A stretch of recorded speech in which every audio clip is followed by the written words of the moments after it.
Une nouvelle méthode permet de recycler tout l'aluminium et 98% du lithium des batteries de VE. Impressionnant. Impressionnant. La question que beaucoup se posent est de savoir si les véhicules électriques sont plus respectueux de l'environnement que les thermiques. L'un des problèmes soulevés est la batterie qui est, une fois morte, pourrait poser un grave problème environnemental. Pour tenter d'aider à résoudre ce problème, une nouvelle formule a été développée pour le recyclage efficace et durable des batteries. Non, non, mais comprenez bien que les batteries, même maintenant, elles se recyclent en fait. Les chercheurs de l'Université de technologie de Chalmers en Suède ont présenté de nouvelles méthodes efficaces pour recycler les métaux des batteries des voitures électriques usagées.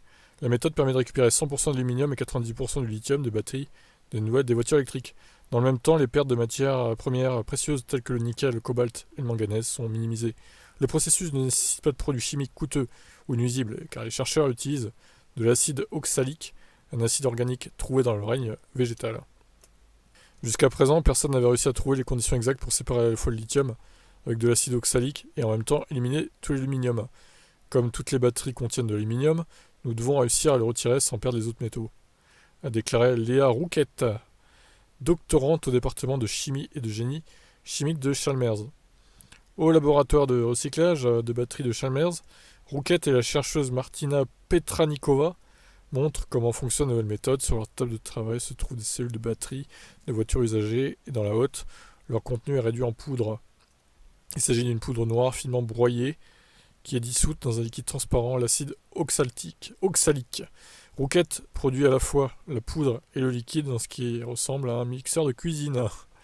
Bien que ça semble aussi simple que de faire du café, la procédure exacte est une découverte scientifique unique récemment publiée. En ajustant la température, la concentration et le temps, les chercheurs ont trouvé une nouvelle recette remarquable pour utiliser l'acide oxalique, un ingrédient respectueux de l'environnement que l'on trouve dans des plantes telles que la rhubarbe et les épinards.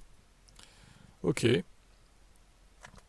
L'un des plus grands problèmes des processus actuels est l'élimination des matériaux résiduels tels que l'aluminium. Il s'agit d'une méthode innovante qui peut offrir de nouvelles alternatives à l'industrie de recyclage et contribuer à résoudre des problèmes qui freinent le développement, a expliqué Martina, chercheuse au département de chimie et de génie chimique de Chalmers. La méthode de recyclage à base d'eau est appelée hydrométallurgie. Dans l'hydrométallurgie traditionnelle, tous les métaux d'une pile utilisée dans les véhicules électriques sont dissoutes dans un acide inorganique. Les impuretés telles que l'aluminium et le cuivre sont ensuite éliminées. Enfin, les métaux précieux tels que le cobalt, le nickel, le manganèse et le lithium sont récupérés séparément. Bien que la quantité d'aluminium et de cuivre résiduel soit faible, plusieurs étapes de purification sont nécessaires et chaque étape de ce processus peut entraîner des pertes de lithium. Avec la nouvelle méthode, les chercheurs inversent l'ordre et récupèrent d'abord le lithium et l'aluminium.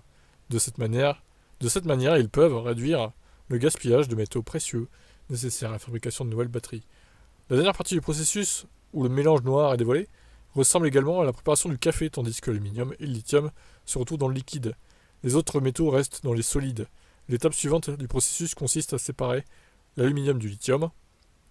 Le groupe de recherche de Petra Nikova est à la pointe de la recherche sur le recyclage des métaux et des batteries au lithium depuis de nombreuses années. Le groupe collabore avec plusieurs entreprises pour développer le recyclage des batteries de VE et participe à de grands projets tels que le projet Nibat de Volvo et Northvolt. Fin de l'article. C'est intéressant. Donc là, superbe avancée. 98% du lithium recyclé, 100% d'aluminium, c'est extraordinaire. Moi j'espère qu'ils vont réussir à mettre cette méthode en place à grande échelle, quoi. Qu'est-ce que vous en pensez, vous?